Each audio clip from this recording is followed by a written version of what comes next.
Over the past decade and a half, one of my favorite shows has been the American version of The Office. So when there was a chance to do a story that combined The Office and rock and roll, I had to do a video on it.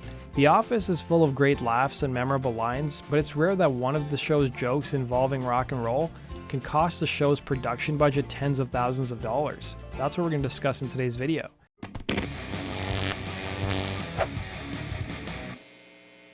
Ever since The Office ended after 9 seasons in 2013, there's still a lot of people, including myself, who can't get enough of the show. There's been several books written about the show. There's even the Office Ladies podcast starring Jenna Fischer, who played Pam, and Angela Kinsey, who played Angela, where they break down each episode.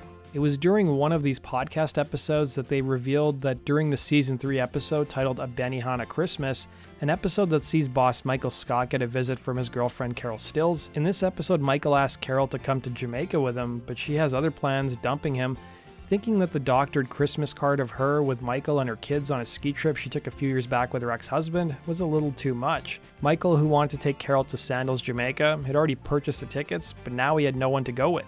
Fun fact, the actress who plays Carol Stills is Steve Carell's actual real-life wife. With the Christmas party planned later in the day for The Office, Michael has no date, and new addition to the show, Andy Bernard, offers to take his boss to Benihana to cheer him up. It's after their lunch they bring back 2 waitresses from the restaurant to pose as Michael and Andy's dates for the party. My favorite part is an intoxicated Michael marking his date with a Sharpie to keep track of which woman is his. While NBC had to pay to use Benihana's corporate trademark as part of the episode, that wasn't what ended up being the most expensive thing during the show. Remember this scene? I've got 2 tickets to paradise. Pack your bags, we're leaving day after tomorrow. Well, on the Office Ladies podcast, they interviewed one of the writers of the show, Jennifer Salata.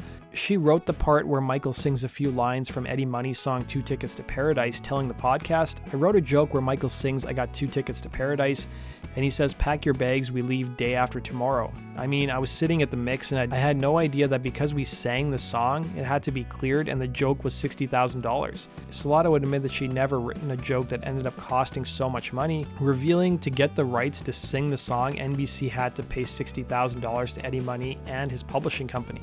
But despite just being 2 lines, NBC decided the joke was worth keeping in. Despite NBC's decision, Salata would admit that after the episode aired, the show's musical budget was slashed so they wouldn't run into the same situation over and over again. And music licensing can prove to be problematic not just for TV shows, but also for video games. If you remember video games like Guitar Hero and Rock Band and you wondered why those games didn't feature certain artists or songs, well, it likely wasn't for a lack of asking or trying. The process basically sees lawyers for the people asking to use a song contact the record label and the people who own the publishing and the rights to the song.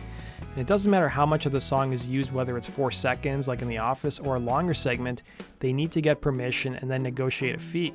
In this case, Columbia Records and Eddie Money made $60,000 off those 4 seconds. That's why it's so important to own your own publishing. This episode also featured another notable song, which was John Mayer's track, Your Body is a Wonderland, which is sang during the karaoke segment of the Christmas party.